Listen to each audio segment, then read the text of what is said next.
Well, hey everybody, this is Perch. How are you doing? Things doing okay? You having a good time? Hopefully you're having a good time. Let's see. We got a mail here said comic books need to grow up. This is maybe an interesting counterpoint to the comic books need to appeal to kids, which we talked about a little bit before. So let's go. Hello Perch. Hope you're doing better. Eating healthier. I hope.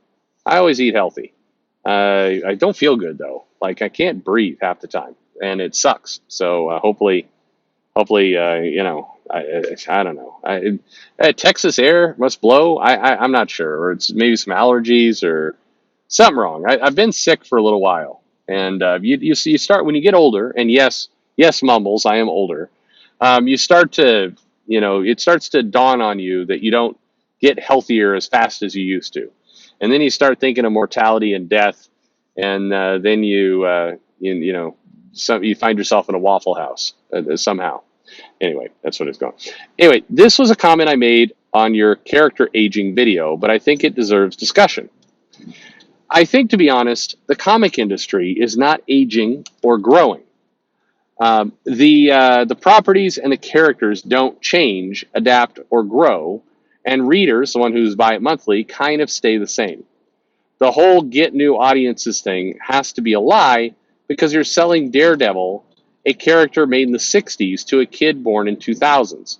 It's like putting yo-yos and and Ataris, not stairs. Stairs be weird. Yo-yos and Ataris in a GameStop. That's that's probably true. There's no hero that defines my generation, Gen Z, or even the one before the millennials. It's not Spider-Man has been around since the 60s. It's like the same product, maybe the same types of creators for the same reader over and over again. Crap, there isn't a comic I can point to that's going to capture the imagination of my non-comic buying friends. They'll just say, I mean, the movies are cool, but I'll just watch those. Doesn't help there's 40-year-old writers trying to write for a 15-year-old audience. Superman versus Lex Luthor, Spidey versus Norman, Batman versus Joker, Fantastic Four versus Doom, Captain America versus the writers. That's fair. That's the defining conflicts of comics since Stan Lee days. Poor Captain America, he gets shit on all the time. That's what people associate comics with. These cynical, never-changing stories that ultimately go nowhere and become nothing and have almost zero impact since a good story will be remade in a shitty way within 10 years of its release. One more day again and again and again, please stop. I like the Ultimates, but bro, why are these people even named Iron Man, Hulk, Ant-Man, Captain America, and Hawkeye? They're nothing like those characters. But no, we need a 2000 version of something that was made in the 60s. Like Metallica churning out the 20th iteration of Master of Puppets for modern audiences.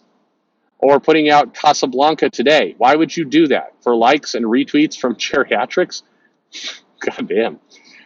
It's a literal antithesis of punk, which is about change and growth and destroying old for the new. Comics are stuck in amber doing stories for characters from 80 years ago today. Like, bro, comics grow up. That's two bros in one male. You're dangerously close to broing out here. Hope you get better soon. Thanks for the videos. All right. I see your point.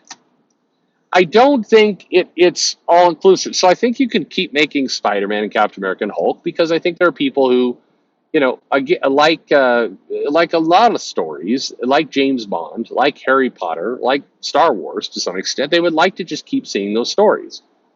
I mean, the reality is, you look at something like Star Wars, and if you could make movies that were set between Empire Strikes Back and Return of the Jedi, and you could get Mark Hamill and Harrison Ford, and well, you can't get Carrie Fisher, but you could get people to come in and do the voices, or get somebody who sounds like that.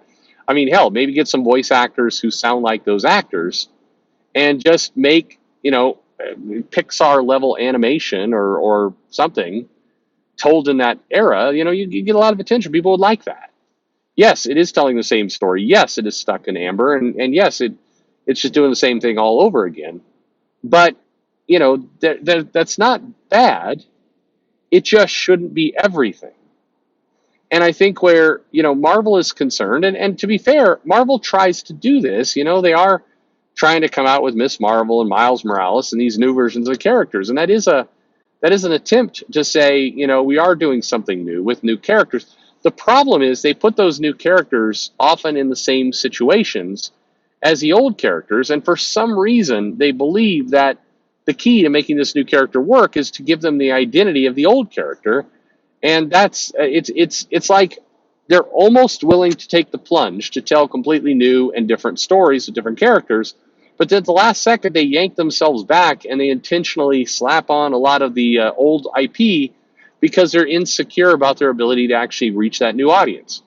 And to be fair, they probably should be insecure because they haven't shown a good ability to reach a new audience.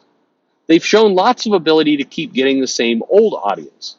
And as much as you hear people complain about comics sucking now and all the rest, comics today, Marvel and DC, are completely and utterly propped up by collectors, people who have been reading comics for decades. It is a fact. If the people who have been collecting comics since the 70s and the 80s suddenly all died or stopped or just said, you know what, I'm finished with my run, I am done. My estimate is that at least 2/3 of the audience goes away. And if it does, then we are now in unprofitable land and it would all tip over. So the reality is comics is supported and propped up by people who want to see it stay the same. And this inherently is the kind of the big problem because the companies are like, we want to go for a new audience. We don't want to keep telling the same stories, but they kind of have to because that's their bulk of their paying audience. But they clearly resent it, and so you get half-assed efforts at that.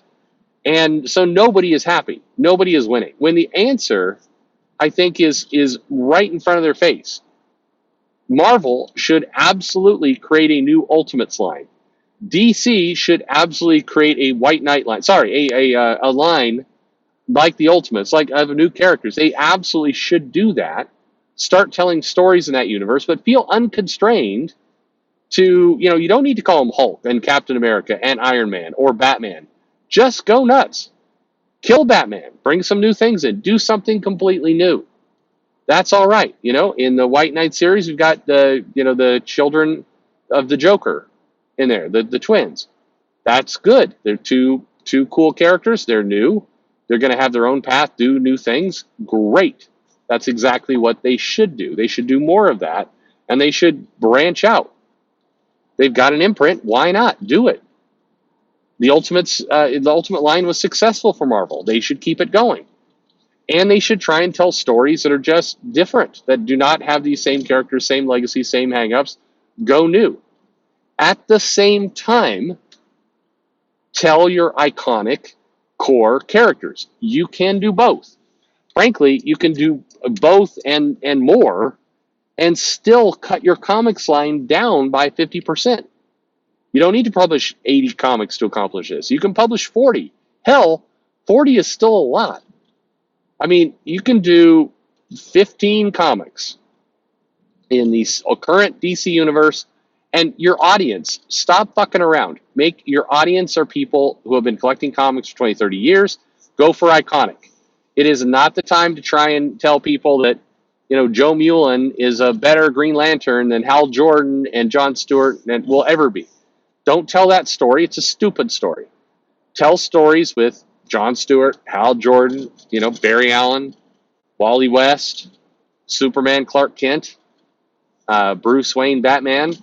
And just try and tell the most creative, iconic stories you can using those characters. 15 books a month, do that. Then take 5 books, 10 books, and do your Ultimates line. Do your thing that is maybe initially leaned on the old characters, but then just goes nuts and creates new things. Superhero universe, completely brand new. Able to jump in, tell a different tone of story, different type. Go for that new audience. And then you can do 5 comics that are sci-fi, 5 comics that are horror, 5 comics that are romance if you want to branch out. Do the manga thing. Do 5 comics that are slice of life. Do Kitchen Wars. Do whatever, do something like that. Why not? You can, that is what should be done. You're right. We're living kind of the worst of all worlds. We're living a world where they don't want to embrace the new. So they kind of lean on the legacy, but they clearly don't like a lot of the legacy. So you make every attempt to make the legacy different. And the reality is the collector market, the bulk of their comic buying audience, is slowly but surely leaving the table. Not all of them. And hey, you know what? I saw Nerdette on a video posted something like, "Oh no, Perch is saying that a lot of people that pretend to love this stuff on Twitter don't actually buy the comics." They don't. The numbers show it. They don't. It doesn't mean that some of the people buying it don't love it. Yes, there are some, but this mass new audience has not arrived. You're not hitting them, and one of the reasons you're not hitting them is you're trying to hit them with, Captain America, Iron Man. If you're trying to hit an LGBTQ audience, for example, stop fucking around with Captain America and Iron Man and the Avengers, and actually do your Hulkling Wiccan comic. Whatever, do your North Star. Like just go for it. Don't try and kind of shoehorn something in to an existing property where you just piss everybody off. Give that audience what they want. They will come. They're not coming now. That sounds dirty, but no, they're not. They're not buying the comics today. They aren't. I understand that it's a talking point to say, oh, the people who say they love this aren't buying the comics, and fine, but the numbers show that is true. There are LGBT. By the way, there are LGBTQ content titles, and there is an audience who will buy that clearly. Because if you look at YA and if you look at BL genre and manga and some of that stuff, people are definitely buying that stuff. It makes a lot of money. So why is that audience not picking up the LGBTQ content? Why does the Pride issue that Marvel puts out fail so badly? Why does Marvel Voices do poorly? It does terrible. Doesn't mean the readers they want aren't there, but they're not attracting those readers. They're not producing something those readers want. They are buying something else. And they clearly are. Okay, go look at the money. The BL genre of manga makes more cash than Marvel plus DC combined. It is true. Factually true. So there's definitely money there, but the efforts are not working. So it's time to look at this and go, why are we taking these existing, as the writer says, trapped in amber characters and trying to shoehorn it in for an audience that really wants something else? Why do that? You have writers, you have editors, you can do anything you want. So do something new. That is the answer. And by the way, and I don't believe it. I do not believe this. But that's why you see the theories of people going in, well, like the writers and the editors at Marvel. They don't care about selling comics. They just care about ruining something that people love. They care about taking these existing iconic characters and destroying them out of spite. I don't think so. I really don't. I know some of you do, and I don't want to argue about it. You're welcome to that belief. I'm welcome to my belief. We can part as friends, okay? But it's in the end, it all kind of amounts to the same thing. Whether they're doing it out of spite, whether they're doing it out of stupidity, whether they're doing it because they don't know what else to do, the end result is pretty binary. You're not getting those new readers you want. They exist, and you are failing to reach them. So you need to change tactics. And maybe trying to, sell people on the idea that, Iceman being gay equals it's an LGBTQ content comic and you want to buy it is dumb. And instead, you should just try and specialize and make content that actually the audience will go for.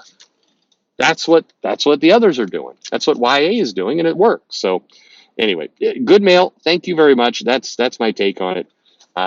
It is frustrating. Anyway, let me know your thoughts and comments in the comments below. That's what I meant to say. Like and subscribe, of course. And thanks for listening.